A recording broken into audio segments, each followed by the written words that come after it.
Empezábamos con esa buenísima noticia, la liberación de los periodistas españoles secuestrados en Siria, el periodista de El Mundo, Javier Espinosa, y el fotógrafo Ricardo García Vilanova, que fueron secuestrados hace 6 meses.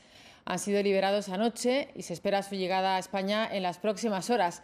Así lo publica El Mundo, que explica cómo el propio Javier Espinosa llamó a la redacción este sábado por la noche para decir que estaban en Turquía, que ya eran libres y que se encontraban bien.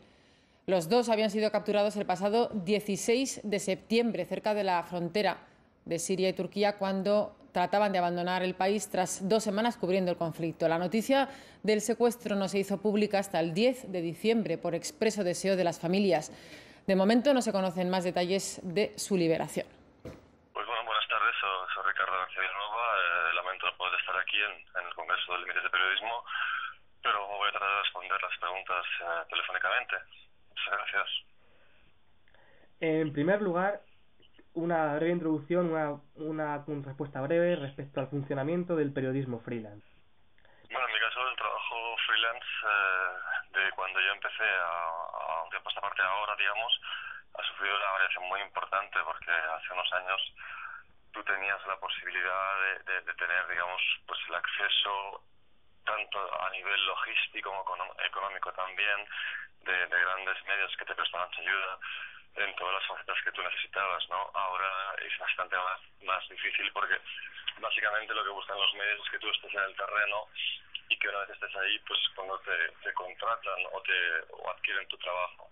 ¿Cuáles son las principales dificultades que una persona como tú, que trabaja de freelance, encuentra para vender sus trabajos?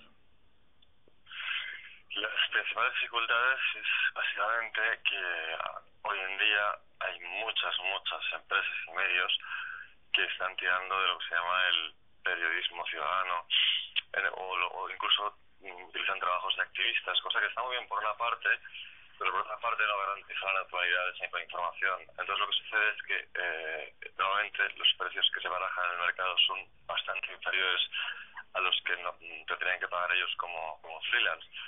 Y al final lo que prima es una cuestión económica, ¿no? Con lo cual tú tienes dificultades para conseguir ejercer tu trabajo. La tercera pregunta es, ¿cuál es la dificultad básica a la hora de financiarse como un trabajador autónomo? La dificultad básica es llegar a final de mes, básicamente, porque no sabes lo que va a pasar de un mes a otro, ¿sabes? El problema es que puede ser que en un momento determinado tengas una gran cantidad de trabajo y de repente pues estés no sé, como varios meses sin poder hacer absolutamente nada, ¿no? Entonces el tema es que tienes que buscar métodos alternativos para poder mantenerte o para poder sufragar esos gastos en un momento determinado, porque al final todos lo hacemos porque queremos hacer este trabajo, nadie se hace rico con ello, pero evidentemente también necesitamos dinero para vivir. ¿Tiene que ver el ser periodista freelance, o como es tu caso, fotógrafo freelance, con no querer someterse a diversas presiones políticas o a los grandes grupos mediáticos? Sí, por una parte, las presiones políticas, los grupos mediáticos te influencian si estás dentro de un medio, imagino. Yo nunca he estado como staff, entonces no te puedo responder, pero imagino que evidentemente existen las presiones. Y la segunda cosa es que como freelance tienes la capacidad de decisión, la libertad de saber cómo, cuándo y dónde quieres ir. Entonces eso realmente es un privilegio poder trabajar de esta forma, ¿no? Porque no estás condicionado a decisiones externas de terceras personas que te tengan que decir dónde va a ser tu próximo trabajo. ¿Eres periodista freelance por gusto, por vocación o por necesidad? Por gusto, diría yo que soy por gusto, y también por necesidad, porque si a lo mejor hubiera encontrado, ahora no, pero a lo mejor hace unos años hubiera encontrado también alguna forma de trabajo alternativa, pues la hubiera aceptado. Lo que pasa que quizás hoy en día estoy ya demasiado condicionado por el tipo de trabajo que hago como para crecer en ese sentido. ¿Está más limitado un periodista freelance que un periodista convencional de agencia o de cualquier medio grande? Sí, un periodista freelance por supuesto está mucho más limitado, muchísimo más limitado que un periodista staff, porque tú al fin y al cabo como freelance tienes que cobrar con todos los gastos de lo que genera hacer esa cobertura, y no solamente eso, es que al final haces de logista, haces de fotógrafo, haces de agente, O sea, tienes una serie de funciones con las cuales pues tienes que lidiar y tienes que saber hacerlo, porque si no, al final no sirve para nada que tú vayas a un sitio determinado y después esas fotos no se publiquen, porque no, al final el sentido que tiene todo tu trabajo es que dar difusión a eso, ¿no?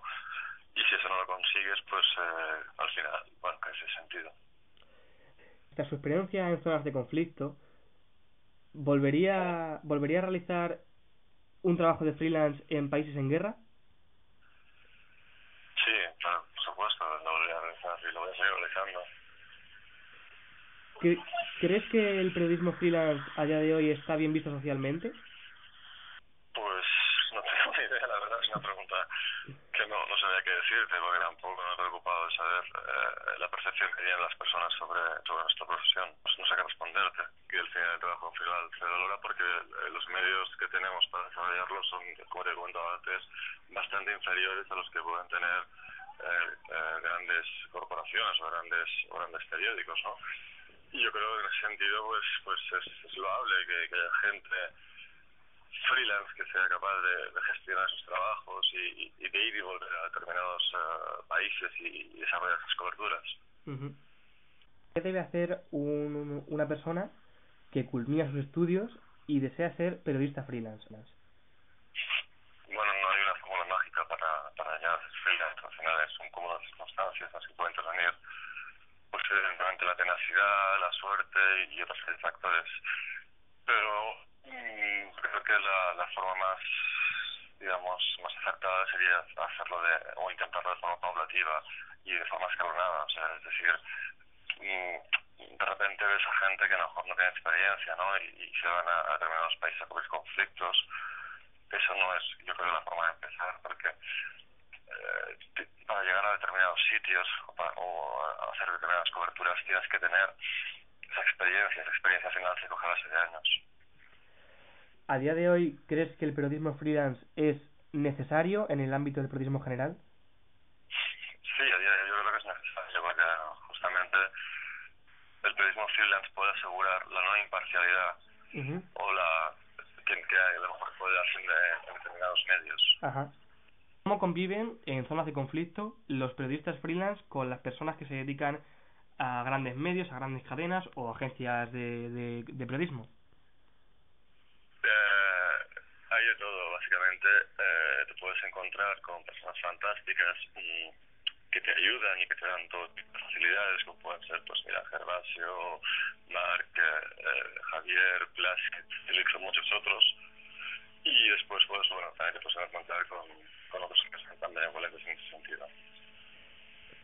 ¿Cómo un periodista freelance consigue los contactos necesarios, el material necesario para hacer un gran reportaje, sin el apoyo económico de un gran grupo detrás? Eso es un milagro. Básicamente, con mucho trabajo, mucho esfuerzo, y también una gran parte de suerte que al final hace que las cosas salgan bien.